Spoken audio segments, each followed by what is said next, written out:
వి gold trusted gold buyers తాకట్టులో ఉన్న బంగారాన్ని విడిపించి ఈ రోజు ఉన్న మార్కెట్ ధరకే కొనబడును.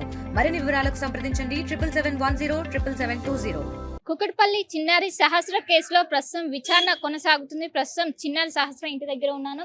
ఇక్కడ మనకు కనిపిస్తున్నటువంటి మెయిన్ డోర్ ఇదే, ఎంట్రీ అండ్ ఎగ్జిట్ ఇదే పాయింట్. ఇక్కడ ఉన్నటువంటి ఇదే బిల్డింగ్ లో పెంట్ హౌస్ లో సహస్ర వాళ్ళు నివసిస్తూ ఉంటారు. ఈ బిల్డింగ్ సంబంధించి కూడా మొత్తం మనకు లెఫ్ట్ సైడ్ లో మొత్తం కూడా రోడ్డు కనిపిస్తూ ఉంటది. మొత్తం కూడా ఒక రోడ్డు అనేది కనిపిస్తుంది, సిసి రోడ్డు. ఇటు రైట్ సైడ్ లో మాత్రం మనకు బిల్డింగ్స్ అనేవి కనిపిస్తూ ఉంటాయి. బిల్డింగ్ మాత్రం కనిపిస్తాయి. ఇక్కడ సహస్ర వాళ్ళు ఉన్నటువంటి ఇంట్లో మాత్రం ఎలాంటి సిసి కెమెరాలు అనేవి లేవు. దీనికి అనేది కొంచెం ఇబ్బందికరంగా మారిందని చెప్పుకోవచ్చు. ఇక్కడ మనకు కనిపిస్తున్నటువంటి ఏదైతే దాదాపు 50 నుండి 100 అడుగుల దూరంలో మనకు సిసి కెమెరా అనేది కనిపిస్తుంది. ఆ సిసి కెమెరాలోనే ఇక్కడ వచ్చే సహస్ర వాళ్ళ ఇంటికి వచ్చే ఎంట్రీ అండ్ ఎగ్జిట్ పాయింట్ అనే దృశ్యాలు అనేవి రికార్డ్ అవుతాయి. ఆ సిసి కెమెరాకి సంబంధించినటువంటి వీడియోని ప్రస్తుతం పోలీసులు స్వాధీనం చేసుకొని ఆ రోజు హత్య జరిగిన రోజు ఎవరెవరు వచ్చారు, ఎవరెవరు వెళ్ళారు అనేది కూడా ఆ సిసి కెమెరాలో రికార్డ్ అయ్యాయి. కానీ ఆ రోజు బయట వ్యక్తులు కూడా ఎవరు కూడా లోపలికి వచ్చినట్టు కూడా అందులో రికార్డ్ అయిన ఎవరు కూడా రాలేదన్నట్టు కూడా ఆ రికార్డ్ లో ఉన్నది. ప్రస్తుతం ఇక్కడ మనకు కనిపిస్తున్నటువంటి ఈ బిల్డింగ్ పక్కన కూడా ఇంకో బిల్డింగ్ ఉన్నది. సో ఈ బిల్డింగ్ కనెక్షన్ అనేది మొత్తం కూడా ఇటు సైడ్ సహస్ర వాళ్ళకి సంబంధించిన బిల్డింగ్ మొత్తం కూడా ఇటు ఎలాంటి విండోస్ కావచ్చు ఏవి కూడా లేదు. ఇక్కడ నుంచి వచ్చే యాక్సిస్, వేరే బయట వ్యక్తులు వచ్చే యాక్సిస్ మాత్రం స్పష్టంగా లేదు. ఎందుకంటే ఇది చాలా హైట్ గా కనిపిస్తుంది. ఇక్కడ బిల్డింగ్ దూకడానికి కూడా ఎలాంటి అవకాశం కూడా లేకపోవడంతో ఈ బిల్డింగ్ కి వెనకాల ఒక యాక్సిస్ మాత్రం ఉంది, డైరెక్ట్ కనెక్షన్ ఉండడంతో అక్కడ నుండి వచ్చే అవకాశం ఉండడంతో అక్కడ ఉన్నటువంటి బిల్డింగ్ సంబంధించినటువంటి ఎవరెవరు కుటుంబాలను కూడా ప్రస్తుతం పోలీసులు విచారణ చేస్తున్నారు. ఇక్కడ ఈ బిల్డింగ్ లో సెకండ్ ఫ్లోర్ లో సంజీవ్ రావు అనే వ్యక్తి నివసిస్తుంటారు. ఆయనకు సంబంధించి గతంలో దైవ భక్తితో పాటు క్షుద్ర పూజలు కూడా చేసినట్లు పోలీసులు గుర్తించారు. దాంతో ఆయన ప్రస్తుతం విచారిస్తున్నారు. ఆయనతో పాటు కుటుంబ సభ్యులను సైతం విచారిస్తున్నారు. దాదాపు 48 గంటలు గడుస్తుంది. అయినప్పటికీ ఈ కేసు అనేది కొలిక్కి రాలేదు. డైరెక్ట్ ఎవరు వచ్చినా వెళ్ళినా కూడా ఇదే వేలోనే రావాలి. ఈ ఎంట్రీ అండ్ ఎగ్జిట్ పాయింట్ మాత్రం ఇదే. సో పక్కన మనకు లెఫ్ట్ సైడ్ లో మాత్రం ఒక సిసి రోడ్ అనేది మాత్రమే కనిపిస్తుంది. సిసి రోడ్ నుండి ఇక్కడ నుండి మొత్తం సిసి రోడ్ కనిపిస్తుంది. ఇంకో వైపు మాత్రం బిల్డింగ్ అనేది కనిపిస్తుంది. బ్యాక్ సైడ్ ఒక బిల్డింగ్ ఉంది. సో అటు సైడ్ ఏదైతే రైట్ సైడ్ ఉన్నటువంటి బిల్డింగ్ నుంచి రావడానికి మాత్రం ఎలాంటి అవకాశం లేకపోవడంతో ఖచ్చితంగా బ్యాక్ సైడ్ ఉన్నటువంటి బిల్డింగ్ నుంచి రావడానికి స్పష్టంగా అవకాశం ఉండడంతో దానికి సంబంధించి పోలీసులు అయితే ఎంక్వైరీ చేస్తున్నారు. అటు రైట్ సైడ్ లో ఉన్నటువంటి బిల్డింగ్ తో పాటు ఇక్కడ ఉన్నటువంటి బ్యాక్ సైడ్ ఉన్నటువంటి బిల్డింగ్ మొత్తం కూడా పోలీసులు ఎంక్వైరీ చేస్తున్నారు. దాదాపు 48 గంటలు గడుస్తుంది. ఇప్పటి వరకు ఎవరు చేస్తారని కూడా కేవలం అనుమానితులు మాత్రం విచారణ చేస్తున్నారు. కానీ ఎవరు చేశారని కూడా పోలీసులు నిర్ధారణకు రాలేదు. ఎందుకంటే వాళ్ళ కుటుంబంలో గతంలో ఏమైనా పాత ఖర్చులు కావచ్చు ఇవన్నీ ఉన్నాయి అంటూ కూడా ప్రస్తుతం అయితే పోలీసులు విచారణ చేస్తున్నారు. సో దీనికి సంబంధించి ఇంటి చుట్టూ కూడా కేవలం ఒక సైడ్ మాత్రం సిసి రోడ్ ఉంటే ఇంకో సైడ్ మాత్రం బిల్డింగ్లు అనేవి కనిపిస్తున్నాయి.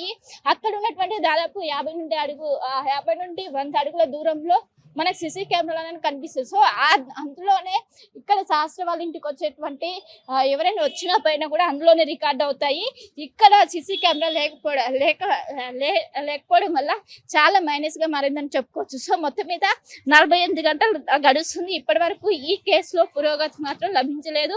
ఇప్పటికే ఘటనా స్థలంలో అనేక మంది పోలీసులు వచ్చి అక్కడ ఆ ఎవిడెన్స్ ను స్వాధీనం చేసుకున్నారు. అక్కడ ఉన్నటువంటి సో మొత్తం మీద లోపల ఉన్నటువంటి ఎవిడెన్స్ వాటిని కూడా స్వాధీనం చేసుకుని ప్రస్తుతం పోలీసులు అయితే విచారణ కొనసాగుతుంది.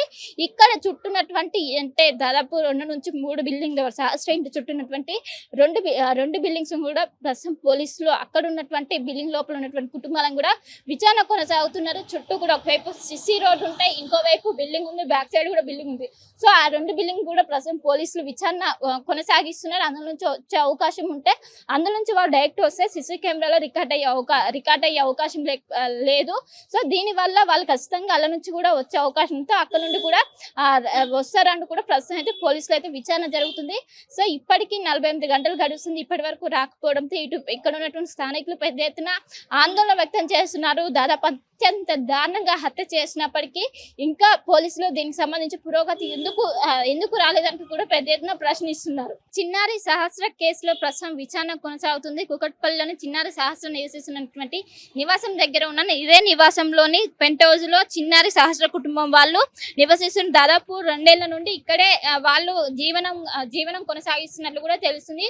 ఒకవైపు ఇంటికి ఎవరు వచ్చినట్లు హత్య జరిగిన రోజు ఎవరు కూడా బయటి వ్యక్తులు లోపలికి వెళ్ళినట్టు కూడా ఎక్కడ కూడా ఆనవాళ్ళు లేవు. ఇక్కడ ఉన్నటువంటి సీసీ కెమెరాల ఆధారంగా పోలీసులు ఒక నిర్ధారణకు వచ్చారు. దీంతో ఒకవైపు మనకు శాస్త్ర వాళ్ళ ఇంటిని కూడా మొత్తం మనం చూసుకున్నట్లయితే ఒకవైపు సీసీ రోడ్ అనేది మనకు కనిపిస్తుంది, ఇంకోవైపు బిల్డింగ్స్ అనేవి ఉన్నాయి. అదే విధంగా బ్యాక్ సైడ్ కూడా మనకి ఇంకో బిల్డింగ్ కనిపిస్తుంది. So it side right side ఉన్నటువంటి బిల్డింగ్ నుంచి శాస్త్ర వాళ్ళ బిల్డింగ్ కి దూకడానికి అనేది ఎలాంటి పాసిబిలిటీస్ లేదు. ఎందుకంటే అటు మొత్తం కూడా ఒక ప్లేన్ గోడ మాత్రమే ఉంటది, ఎలాంటి విండోస్ కావచ్చు ఏవి కూడా లేవు. దీంతో ఖచ్చితంగా ఏదైతే బ్యాక్ సైడ్ ఉన్నటువంటి ఇంటి నుండి వెళ్ళడానికి కొంచెం గ్యాప్ అనేది ఉన్నది, ఆ గోడని దూకే అవకాశం ఉండడంతో పోలీసులు ఆ యాంగిల్ ప్రస్తుతం అయితే విచారణ కొనసాగిస్తున్నారు. ఇంకోవైపు సహస్ర నివసిస్తున్నటువంటి బిల్డింగ్ లో ఎలాంటి ఏ ఫ్లోర్ లో కూడా సిసి ఫుటేజ్ అనేది పెట్టలేదు, ఎక్కడ కూడా సిసి కెమెరాలు అనేవి లేకపోవడంతో కొంచెం మైనస్ గా మారిందని చెప్పుకోవచ్చు. 3 ఫ్లోర్ లో కూడా ఎక్కడ కూడా సిసి ఫుటేజ్ లేదు.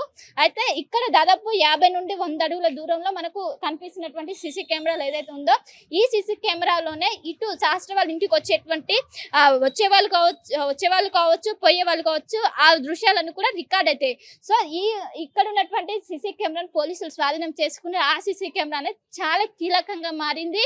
కానీ ఆ సిసి కెమెరాలో ఆ హత్య జరిగిన రోజు ఎవరు కూడా బయట వ్యక్తులు లోపలికి వెళ్ళినట్టు రికార్డు కాలేదు, ఎవరు కూడా బయట వాళ్ళు లోపలికి వెళ్ళినట్టు కూడా పోలీసులు గుర్తించారు. దీంతో లోపల ఉన్న వాళ్ళే చేసి ఉంటారంటూ కూడా ఒకవైపు పోలీసులు ఆ విధంగా ఎంక్వైరీ చేస్తున్నారు. మనకు కనిపిస్తున్నటువంటి ఇది సహస్ర వాళ్ళు నివసిస్తున్నటువంటి బిల్డింగ్ పక్కనే ఉన్నటువంటిది బిల్డింగ్ అనేది మనం చూసుకోవచ్చు.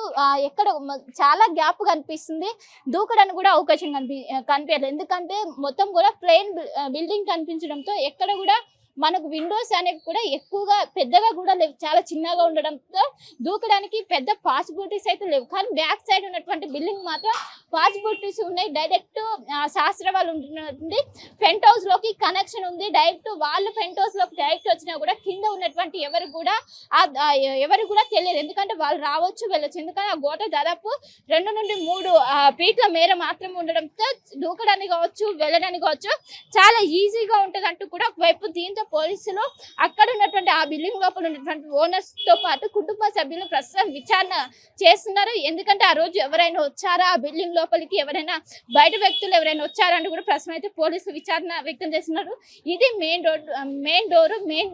డోర్ నుండి ఎవరు వచ్చినా వెళ్ళినా కూడా ఇదే ఇక్కడ ఉన్నటువంటి ఏవైతే ఆ రోజు జరిగినటువంటి హత్య జరిగిన రోజు ఎలాంటి వ్యక్తులు కూడా బయట వ్యక్తులు ఎవరు కూడా లోపలికి ఎవరు కూడా వెళ్ళలేదు అన్నట్టు కూడా పోలీసులు గుర్తించారు. మొత్తం మీద 48 గంటలు గడుస్తున్నా ఇప్పటి వరకు పురోగతి లభించలేదు. దీనికి సంబంధించి ఇక్కడ ఉన్నటువంటి స్థానికులు పెద్ద ఎత్తున ఆందోళన వ్యక్తం చేస్తున్నారు. ఎందుకంటే చిన్నాన్ని అత్యంత దారుణంగా దాదాపు 10 కత్తిపోట్లతో గొంతు దగ్గర 10 కత్తిపోట్లతో చంపేసి అయినప్పటికీ పోలీసులు నిర్లక్ష్యంగా వ్యవహరిస్తున్నట్టు కూడా ఇక్కడ ఉన్నటువంటి స్థానికులు చెప్తున్నారు. ఇప్పటికే నిన్న క్లూస్ టీమ్స్ కావచ్చు పోలీసులు కావచ్చు ఇక్కడికి చేరుకొని ఇన్వెస్టిగేట్ చేస్తున్నారు.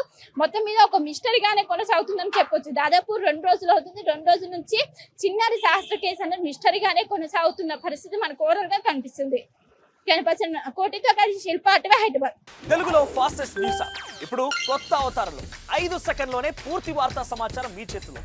సోషల్ మీడియా ట్రెండ్స్ మీ కళ్ళ ముందుకే live TV and voice search options తో ఇప్పుడే డౌన్లోడ్ చేయండి. యాప్ లింక్ డిస్క్రిప్షన్ లో ఉంది.